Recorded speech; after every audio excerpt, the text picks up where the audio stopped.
안녕하세요. 이번 심층 분석에서는요, 건설 경기 침체라는 쉽지 않은 환경 속에서 새로운 돌파구를 찾고 있는 기업이죠. 동양철관에 대해 깊이 파고 들어보겠습니다. 네. 1973년부터 이 강관, 그러니까 흔히 쇠파이프라고 하는 걸 만들어 온 회사인데요.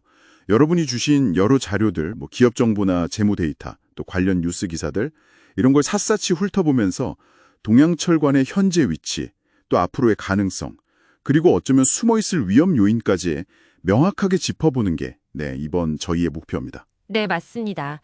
현재 상황부터 좀 말씀드리면요. 아시다시피 국내 건설 경기가 좋지 않고 그 도로 항만 같은 사회 간접 자본, SOC 투자까지 줄면서 동양철관이 좀 직접적인 어려움을 겪고 있습니다.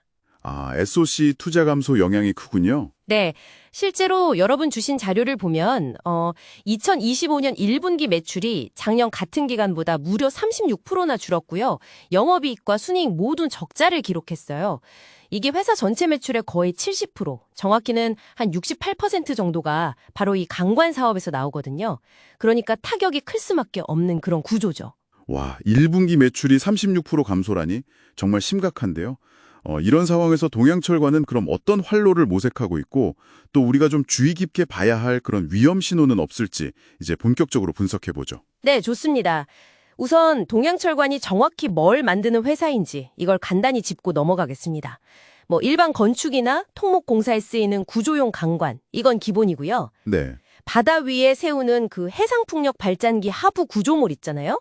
거기에 들어가는 아주 크고 튼튼한 강관, 또 지진에도 잘 견디도록 내진 성능을 강화한 특수 가스관이나 송유관까지 정말 다양한 종류의 파이프를 생산합니다. 그렇죠.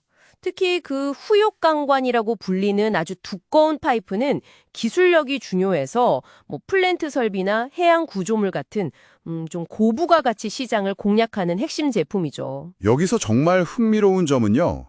회사가 단순히 비용을 줄이는 데만 급급한 게 아니라 이 사업의 방향 자체를 틀려는 움직임을 보인다는 겁니다. 아, 방향 전환이요? 네. 그러니까 국내 시장만으로는 좀 한계가 있다고 보고 중동이나 아프리카, 남미 같은 해외로 눈을 돌려서 수출을 늘리려고 하고 있어요. 제품 포트폴리오도 방금 말씀하신 그 후욕강관처럼 기술력이 필요한 고부가 가치 제품 중심으로 바꾸려는 노력이 좀 엿보입니다. 수출 확대. 듣기엔 좋은데 구체적으로 어떤 시장을 보고 있는 건가요? 자료에 나온 중동 아프리카 외에 특별히 주목할 만한 점이 있을까요? 예를 들어 그 알래스카 천연가스관 사업 참여 가능성 이런 이야기도 좀 있던데요. 맞습니다. 그 알래스카 가스관 프로젝트 참여 가능성, 이게 하나의 좀 큰 기대 요인인데요. 만약에 이 사업이 현실화되고 동양철관이 참여하게 된다면 이건 단순히 파이프 몇 개 파는 수준이 아니고요. 그렇죠. 규모가 크겠죠.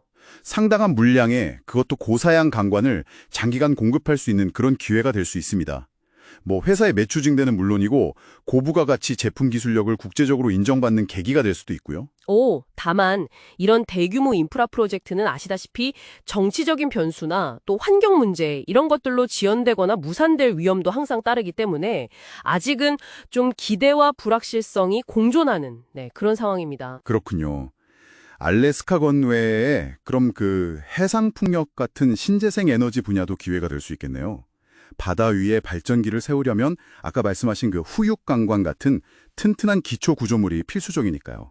네, 맞아요. 하지만 이런 기회들 이면에는 분명히 위험 요인도 도사리고 있겠죠. 물론입니다. 가장 근본적인 위험은 역시 국내외의 건설 경기가 언제 회복될지 불확실하다는 점, 그러니까 침체가 길어질 수 있다는 가능성입니다. 이게 제일 크고요. 네. 여기에 더해서 전 세계적으로 철강 생산량이 좀 넘쳐나는 상황, 특히 중국에서 값싼 제품들이 계속 밀려 들어오는 것은 아무래도 가격 경쟁을 부추겨서 수익성을 갉아먹는 요인이 됩니다. 중국발 저가 공세. 네, 이건 단순히 가격 경쟁의 문제를 넘어서 동양철관이 집중하려는 그 고부가 가치 시장까지 위협할 수 있어서 더 주의 깊게 봐야 하는 부분이죠. 그렇군요. 그럼 원자재 가격 변동성이라든지 아니면 보호무역주의 같은 대외적인 변수도 무시할 수 없겠고요. 특히 그 보호무역주의는 방금 이야기한 수출 확대 전략과는 좀 상충되는 것 아닌가요? 이 부분은 어떻게 봐야 할까요? 정확히 보셨습니다.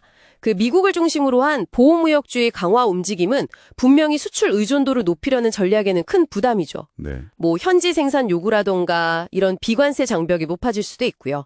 수출 시장 다변화가 필수적인 상황에서 이런 무역 환경 변화는 동양철관에게는 상당한 도전 과제가 될 수 있습니다. 그리고 원자재 가격 변동성 역시 제품 원가에 직접적인 영향을 미치기 때문에 꾸준히 관리해야 할 위험 요인이고요.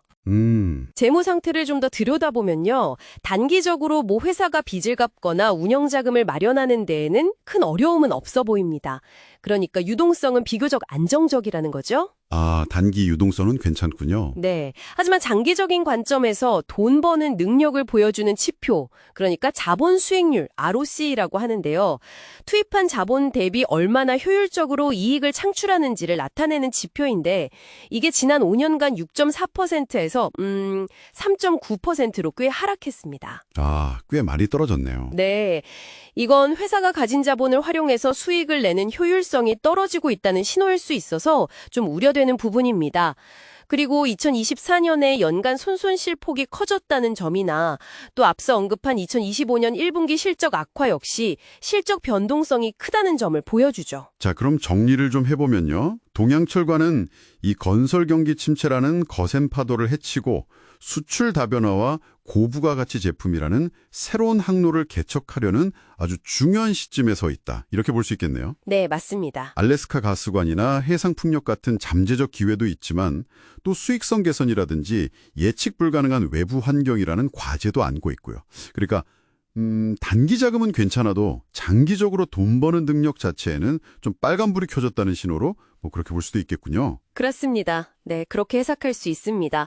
따라서 여러분이 동양철관을 계속 지켜보신다면 실제 건설 경기의 회복 시점, 그리고 해와 플랜트 수주나 후육광간 판매 실적, 특히 그 알래스카 가스관 사업의 진행 상황이 구체적인 성과로 이어지는지를 확인하는 것이 중요합니다. 네, 성과 확인이 중요하겠네요.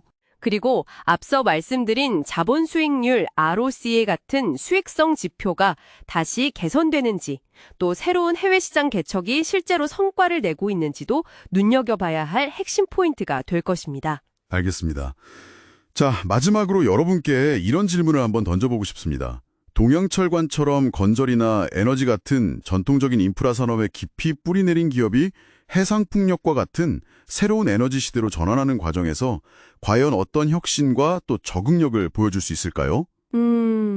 흥미로운 질문이네요. 네, 이들의 도전과 변화가 비슷한 다른 산업 분야의 기업들에게는 또 어떤 교훈이나 시사점을 줄 수 있을지 한번 생각해 보시는 것도 재미있는 관전 포인트가 될 것 같습니다.